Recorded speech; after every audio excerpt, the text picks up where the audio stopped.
Today I'm going to tell you about 10 core teaching principles that are baked into all of the teaching that I do. If you don't know who I am, my name is Drake. I teach a studio of 35 in Ithaca, New York. I've been teaching for 8 years, but I was a Suzuki kiddo before that. I just make these videos because I believe in transparency and selfishly hope that it inspires you to put out videos that I can watch too. The first core principle that shapes my teaching is that anything can be learned. Absolutely anything can be learned. Anything.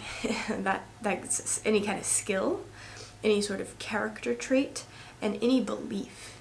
This is true, I think, in all areas, but I think Dr. Suzuki outlined it so beautifully in his idea that every child can, and that talent is not inborn, that you can be whoever you want to be as long as you are fostered in your development. I am open to the possibility that maybe scientifically I'm wrong about this, that maybe there is sort of genetic inheritance of talent. That's fine. But it almost doesn't matter to me whether it's true or not, because I think it's a more helpful belief that anything can be learned. Because that empowers me to go forth and study whatever I want to learn and work towards, rather than being disempowered and feeling like, well, this is what I've got, right? So I think it's a more helpful belief to just go ahead and say, you can learn anything that you want to. Go for it. Core principle number 2, the environment is the teacher. The teacher is part of the environment, but the environment is the actual teacher. And I would go so far to say that I think it's almost impossible to not learn what is in your environment. Whatever your environment is, you're going to learn that. For example, when I was starting to get sort of interested in Zen, I can still remember the laundry room. There was like a mechanical room that I used to go sit in and kind of hide in our dormitory in college. And I would get out my phone app and I would listen to Headspace and I would meditate for like 5 minutes. That was my first experience of it. And then I slowly got interested enough that I started listening to Zen talks, like meditation talks. And that started to change the way that I think and act in daily life. And then finally in Austin, I found a Zen center that I could ride my bike to, and I would go there in the morning and sit. And then I started seeing the way just normal people who were participating in the practice, the way they would wear their clothes, the way they wear their hair, the way they speak to each other, what sort of daily habits and rituals they held. And that is when things really took off and really started profoundly changing me. And then I actually moved to Ithaca, in part for the Suzuki graduate program, but also in part for the Ithaca Zen Center. And I became a resident there. And once I was living there, and that was my Sangha and community, and I just lived and breathed Zen, that's where I saw the deepest changes. It was an avalanche at that point, and I couldn't have stopped it. So I think a lot of times we try to go through the front door through our cognition, and it's so much more helpful just to go with our intuition and gut that's just saturated with the environment that we're in. The environment shapes us, but we get to shape the environment with intentionality. So whatever we want to study, just implant that in the environment. The more potent the environment, the faster the steeper the growth curve. Core principle number 3 is that what the student does is infinitely more important than what the teacher does. I learned this when I was at UT Austin in the Center for Music and Human Learning, not the Department of Music Education. So the program was not about what teachers did. I mean, there was some study of what good teachers do. But mostly that was through the lens of how did the student change while they were in the room with the teacher? Like, how did the student change?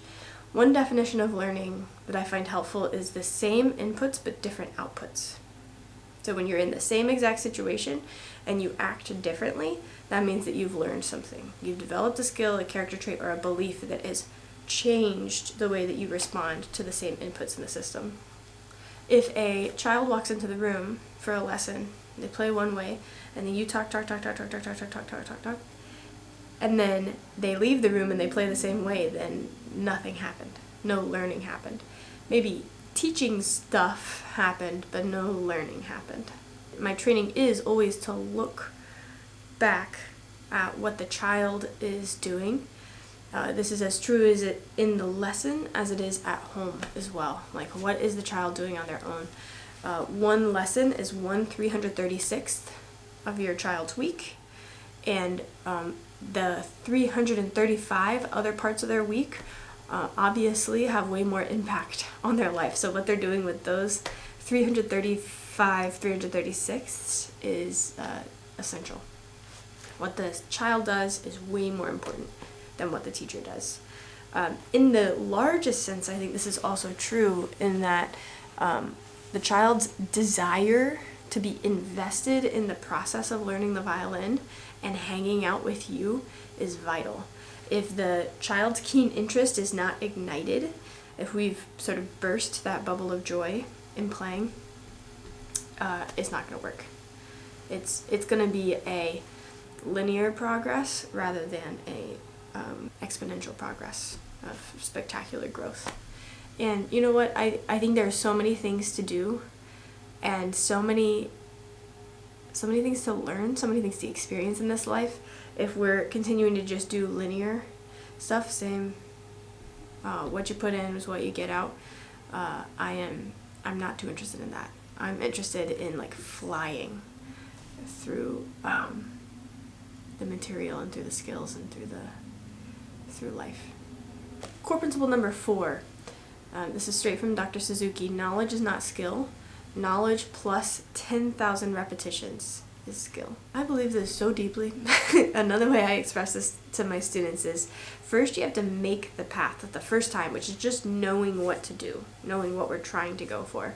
But if you stopped walking the path and looked backwards, then you wouldn't be able to see where you came from, right? So you have to know what to do and then walk that path 10,000 times and create a groove.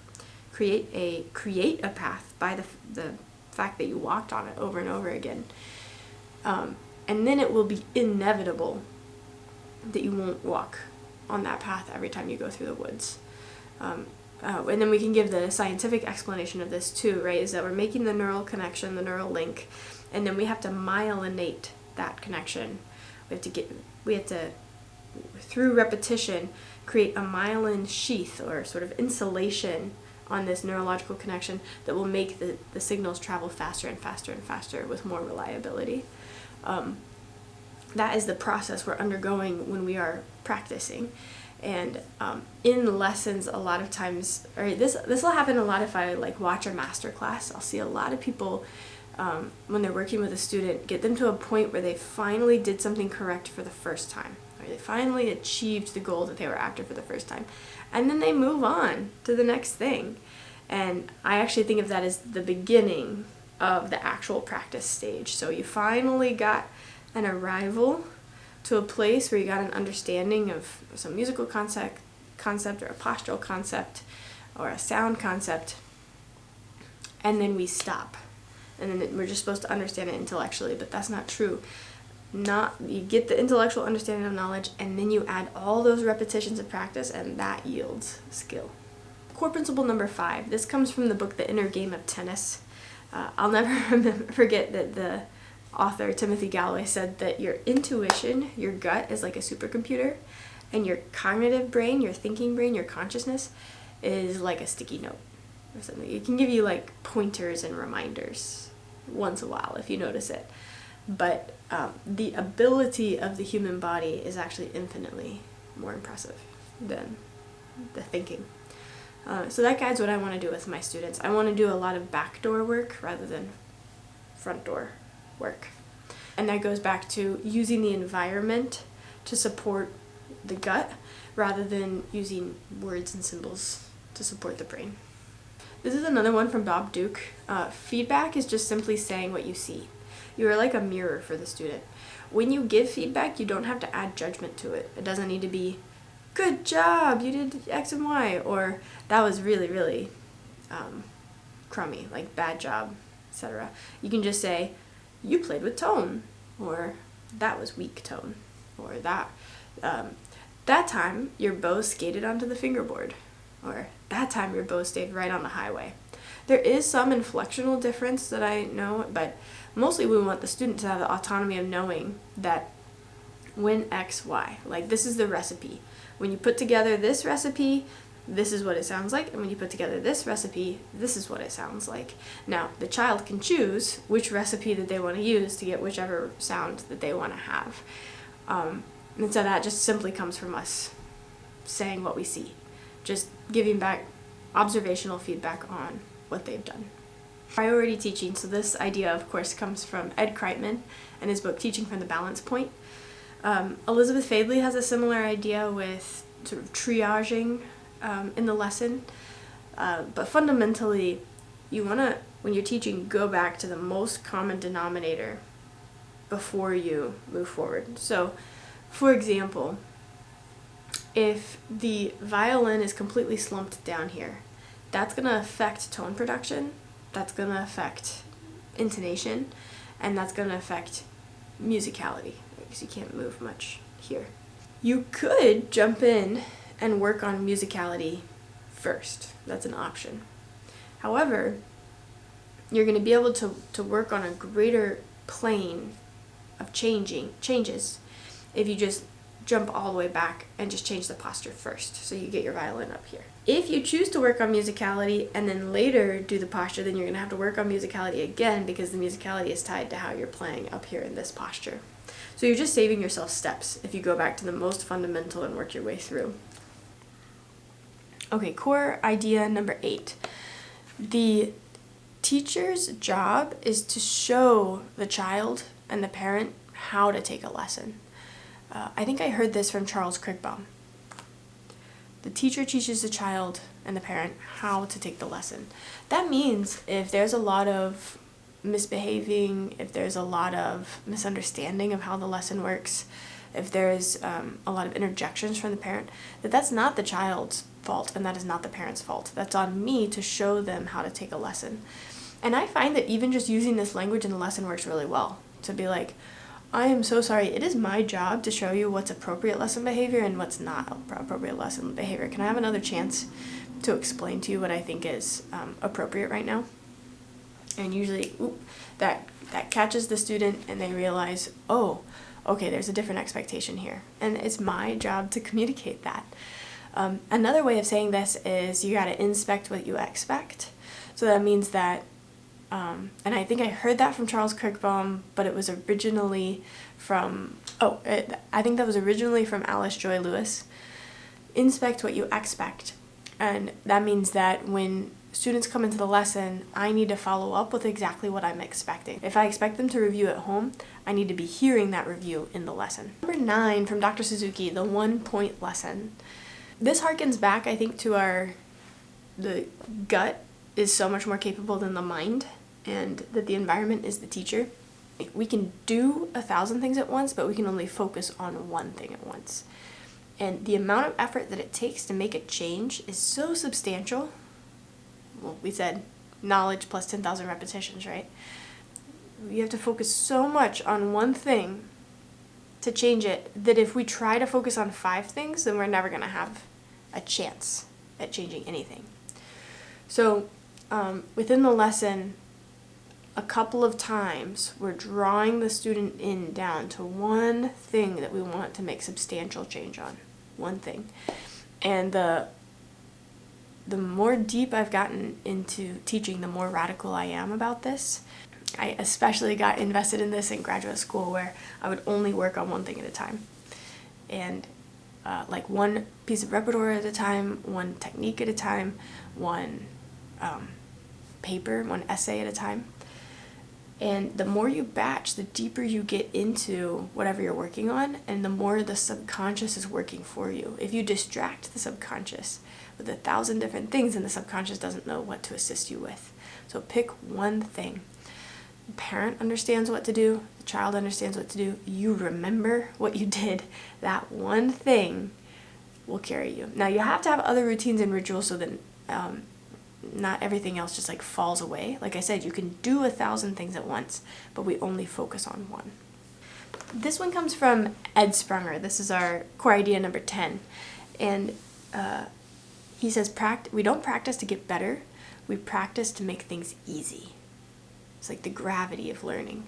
Things get easier as we go. We practice to make things easy. That means if you think something is hard, the answer is to practice it, because practice will make it easy.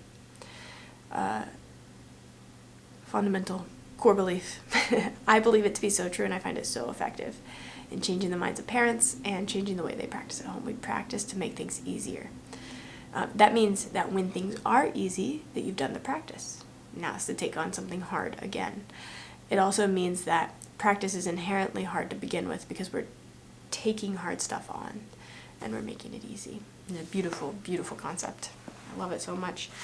Let me give you a little bonus one. I don't know if this is really a core concept.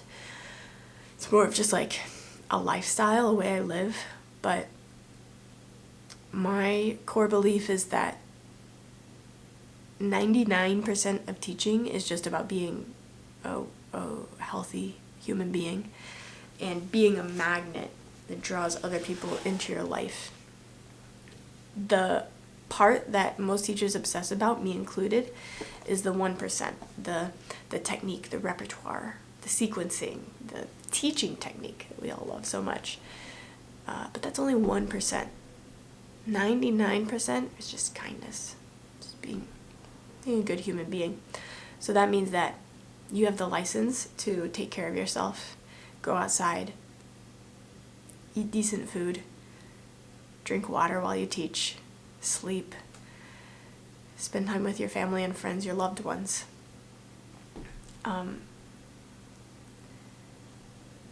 99% is kindness. And that also means that if you haven't done all the work of that 1%, that's okay.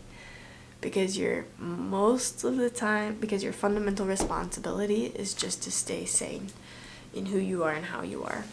Draw people to you through your kindness, through your character, and what you see in them, because you're just a nice human being and you enjoy other people. I feel like I had to mention that just because it's like so foundational to who I am and what I'm after, that I felt like I couldn't go without saying that. Anyway, hope you've enjoyed these 10 core principles.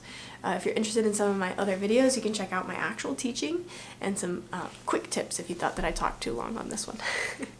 Okay, have a good one. Bye-bye.